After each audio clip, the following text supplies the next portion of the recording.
ఇప్పటివరకు మాట్లాడుకున్న హార్ట్‌కి సంబంధించిన ట్రీట్మెంట్స్ అన్నీ ఒక ఎత్తు.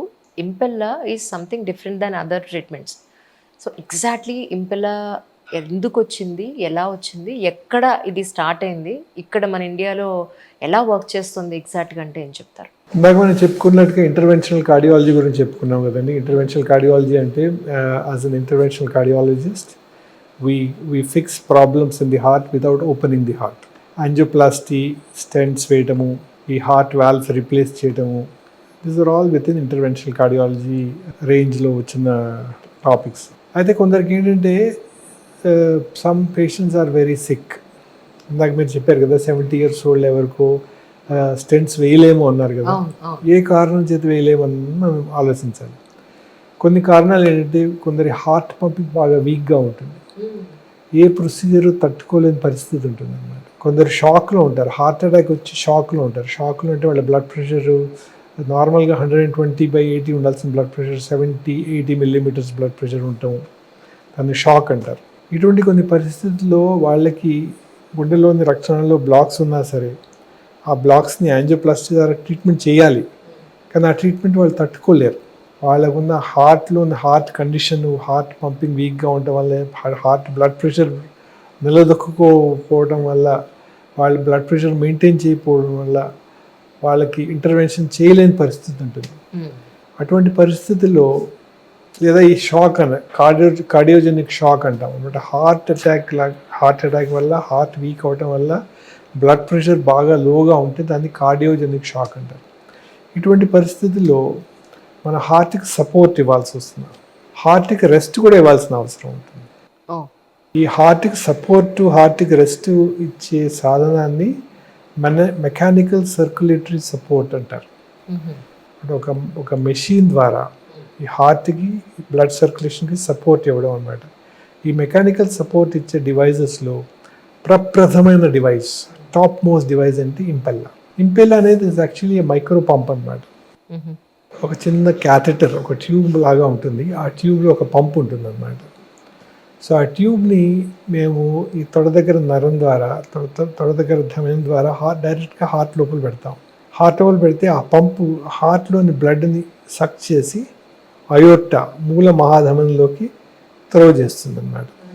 సో హార్ట్ పంప్ చేయాల్సిన అవసరం లేకుండా ఇంపెల్లా అనేది హార్ట్ నుంచి బ్లడ్ని సక్ చేసి డైరెక్ట్గా సర్క్యులేషన్కి పంపిస్తుంది అన్నమాట. సో ఇది మేజర్ రెస్పాన్సిబిలిటీ తీసుకుంటుంది. హార్ట్ చేసే పని ఇది చాలా వరకు తగ్గించేసి ఇది వర్క్ చేస్తుంది. సో హార్ట్కి కొంచెం హార్ట్ మీద లోడ్ తగ్గుతుంది.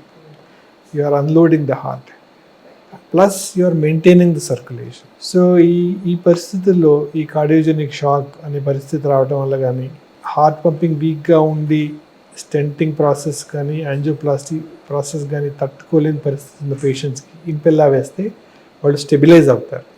ఆ ఇంపెల్లా బ్యాకప్ తోటి మేము ఇంటర్వెన్షన్ని చేస్తాం అన్నమాట. ఇంటర్వెన్షన్ చేసిన తర్వాత, వన్స్ ఈ యాంజియోప్లాస్టీ చేసి స్టెంట్ వేసిన తర్వాత, లేదా వాల్వ్ రిప్లేస్ చేసిన తర్వాత ఆటోమేటిక్గా హార్ట్ మీద ఒత్తిడి తగ్గుతుంది, హార్ట్ పంపింగ్ ఇంప్రూవ్ అవుతుంది. హార్ట్ పంపింగ్ ఇంప్రూవ్ అవ్వగానే ఇంపెల్లాని విత్డ్రా చేస్తాం అన్నమాట.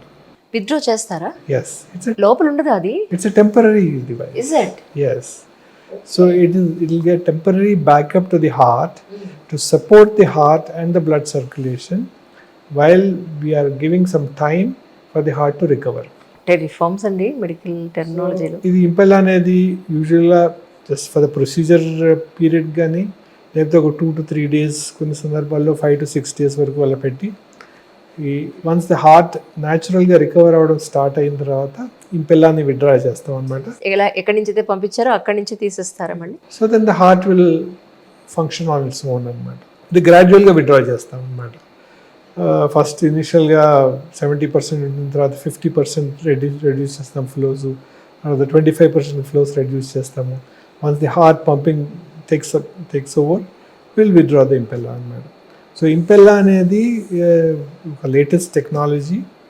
దాని ద్వారా మనం అసిస్టెడ్ యాంజియోప్లాస్టీ అంటాం. అసిస్టెడ్ అంటే ఈ సర్క్యులేటరీ సపోర్ట్ అసిస్టెన్స్ ఇచ్చి ప్రొసీజర్ చేస్తాం, దానికి ఉపయోగపడతాం. కొన్ని సందర్భాల్లో కార్డియోజెనిక్ షాక్ అనేది అయితే చెప్పాను, హార్ట్ పంపింగ్ బాగా వీక్ అయ్యి హార్ట్ పంప్ చేయలేని పరిస్థితిలో ఉన్నప్పుడు ఈ సర్క్యులేషన్ స్టెబిలైజ్ చేయడానికి ఇంపెల్లాని యూజ్ చేస్తాం అనమాట. So that is unique about the device. అంటే ఒకసారి ఇంపెల్లా ఆ ప్రొసీజర్ జరిగిన తర్వాత జనరల్గా తీసుకోవాల్సిన కేర్ ఎలా ఉంటుంది సార్? అంటే ఈ ప్రొసీజర్ ఇంపెల్లా అనేది ఆబ్వియస్లీ హాస్పిటల్లో చేస్తాం మేము. ఇంపెల్లా ఉన్నంత వరకు పేషెంట్ హాస్పిటల్లోనే ఉంటాడు, ఐసీయూలో ఉంటాడు. వన్స్ ప్రొసీజర్ అయిపోయిన తర్వాత, ప్రొసీజర్ సక్సెస్ఫుల్గా అయిపోయిన తర్వాత, హార్ట్ నిలదొక్కుని హార్ట్ పంపింగ్ ఇంప్రూవ్ అయిన తర్వాత ఇంపెల్లా విత్డ్రా చేస్తాం. విత్డ్రా చేసిన తర్వాత పేషెంట్ విల్ బి అంబులేటింగ్, అంటే పేషెంట్ నడుస్తూ తన కార్యక్రమాలు చేసుకునే పరిస్థితి వచ్చినప్పుడు మేము డిశ్చార్జ్ చేస్తాం. డిశ్చార్జ్ చేసిన తర్వాత ఆయనకున్న జబ్బును బట్టి, ఆయన హార్ట్ పంపింగ్ ఎంత వీక్గా ఉంది, ఆయన జబ్బు ఎలా ఉంది, దాన్ని బట్టి కొన్ని మందులు, కొన్ని ప్రికాషన్స్ చెప్తాము. పీరియాడిక్గా కొన్ని చెకప్ అది పేషెంట్ రావాల్సి ఉంటుంది. But that long term plan అనేది ఇట్స్ అ డిఫరెంట్ స్ట్రాటజీ అనమాట. లాంగ్ టర్మ్ హెల్త్ కోసం మేము కొన్ని మందులు రాస్తాము, కొందరికి పీరియాడిక్గా కొన్ని చెకప్స్ చేస్తాము, కొందరికి రిపీటెడ్గా మళ్ళీ ప్రొసీజర్స్ కూడా అవసరం పడవచ్చు. ఎన్నాళ్ళైంది సార్ మన ఇండియాలో ఈ ట్రీట్మెంట్ స్టార్ట్ చేసి? దాదాపు ఒక 5-6 సంవత్సరాల నుంచి ఈ ట్రీట్మెంట్ అవైలబుల్ ఉంది. మేము మన అందుబాటులో ఉంది, మేము రెగ్యులర్గా చేస్తూ ఉంటాం. అంటే నేను విన్నది it is too expensive sir, is that right? See, we cannot discuss expense in this discussion. And now the aim is to save a life. Correct. Absolutely right. To save a life, ఒక ప్రాణానికి మనం ఖరీదు పెట్టలేము మనం. Correct. ఒక ప్రాణం ఖరీదు అంటే మనం చెప్పలేము మనం.